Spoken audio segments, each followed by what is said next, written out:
The Yota filler arc concludes in my review of Naruto Shippuden episode 315. Again, I just want to stress this is a filler arc that caught me by surprise, that had a lot of development from a character who didn't even appear in the manga series. And I think that's interesting because a lot of the Edo Tensei side stories that we've seen during this war, especially the filler episodes, a lot of those characters were in the manga, and they really weren't elaborated on that much. And, you know, the way this episode was paced originally, I thought that they weren't going to get into the backstory of Yota too much and kind of leave it a bit of a mystery. But we pretty much learned everything about this character this week, so spoiler alert for those who haven't seen the episode, you pretty much learn it all in this one. Essentially, we go back to the fight between Naruto and Yota during the war, and this segues right back into the flashback. What I want to say right immediately is the animation is pretty good during all the fights here, so it's pretty impressive. Eventually, Naruto does figure out that pretty much all of the other clones that they're fighting against of Yota are Zetsu clones, which is kind of a cheap way to get out of it, but it does make sense. So, Shikamaru and them, they take one of them out, which is kind of disturbing looking. You have Kiba taking one of them out, and you have Sakura, who pulls no punches and literally gets him right in the face. So that's pretty much the end of those Zetsu clones. But Naruto's facing the real Yota, and this is where we go to the flashback. And this is really interesting because we get to see Naruto as a kid again. He's hanging out in his house, and then Shikamaru, Choji, and all the others come out to play with him. And this is really, really interesting because obviously before they never even really associated with each other that much. So this is great. And then they realize that Yota's crying over in this other building on the side of Konoha, and they come up with this crazy plan to try and break him out. And this is where most of the episode comes into play. Essentially, it's them trying to get Yota out of this place from the Anbu, and then they try to escape. And they do make their way inside through a really, really weird plan of Naruto basically defacing Mount Ninja more, and then the other characters are sneaking in, which I think is kind of fucked up because these are ninja and they should be able to notice these kids sneaking in, but this is a filler so they can get away with it. And eventually they run into Yota, and what's really, really cool here is they start to get Yota really, really angry, and Naruto declares that they have to get Yota out of there because he was his first real friend. And then Yota uses his lightning technique to literally like zap all those Anbu members like right around him, and they all fall to the ground. It's really, really crazy. And then they all start to escape. The problem is they come to this part where they have to cross this really, really rapid river, and they can't run across the water yet. So they all start to make their way in, and they're carrying Yota with them. So they all start to drown. So they're pretty much screwed. So it's up to Yota to save them because he has all those water powers.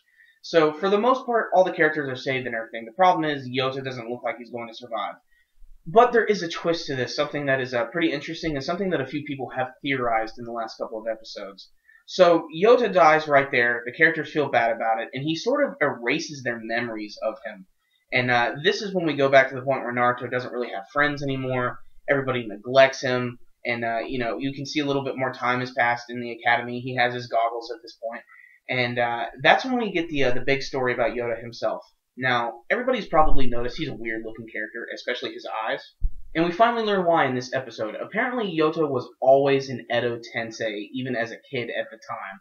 And this is crazy. We finally learn his backstory. Apparently, he belonged to this clan of people who could control the weather, and they would sell the weather to people, like farmers and shit.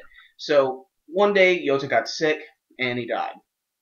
Luckily, right in the corner just happened to be a much younger Kabuto and Orochimaru who were watching, and I guess they realized the potential of Yota's abilities, and they decided to test the Edo Tensei technique out and bring him back to life. I'm guessing maybe Yota just escaped and ran off, and they didn't have full control over the Edo Tensei yet, and maybe that's why he wasn't seen as very hostile at that point.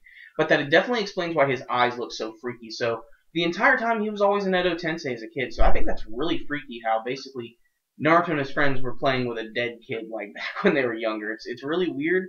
And even though it's a filler and it might offend some people, like how it connects with everything, I do like it because it does make everything, you know, meld together nicely. I don't know. It's the only way I can describe it. And Yota's backstory is interesting. I don't care what anybody says. I thought it was a good episode. I thought it was handled well.